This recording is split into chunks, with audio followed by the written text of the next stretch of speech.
രോഗങ്ങൾ വരുമ്പോ, പ്രതിസന്ധികൾ വരുമ്പോ, കടങ്ങൾ വരുമ്പോ, താങ്ങാൻ കഴിയാത്ത വേദനകൾ വരുമ്പോ പ്രിയമുള്ള സഹോദരിമാരോട് പറയുകയാ, ഉസ്താദേ മക്കളില്ലല്ലോ, 6 കൊല്ലമായല്ലോ, 7 കൊല്ലമായല്ലോ, 8 കൊല്ലമായല്ലോ, 10 കൊല്ലമായല്ലോ, 15 കൊല്ലമായല്ലോ, മക്കളില്ല എന്ന് പറയുന്നവരോട് പറയുകയാ, ക്ഷമിക്കണമെന്ന് പ്രിയപ്പെട്ട പെങ്ങളെ, ക്ഷമിക്കാൻ കഴിയണമെന്ന് പ്രിയപ്പെട്ട പെങ്ങളെ, ഞാൻ നിങ്ങൾക്കൊരു വാക്ക് പറഞ്ഞു തരാ.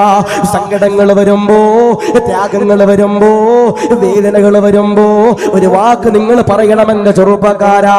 അല്ലാഹുവിന്റെ റസൂൽ പറയുകയാ, സങ്കടങ്ങളും വേദനകളും വരുമ്പോ നിങ്ങൾ നിങ്ങളുടെ ജീവിതത്തിൽ പറയേണ്ട വാക്കേതാ? അൽഹംദുലില്ലാഹ്, അൽഹംദുലില്ലാഹ് എന്നെ പ്രിയമുള്ളവരെ പറയണമെന്ന് പ്രവാചകൻ പറയുമ്പോ ഇവിടെ ഇരിക്കുന്ന ഉമ്മമാരോട് പറയുകയാ, ക്ഷമിക്കുന്നവരാരാ?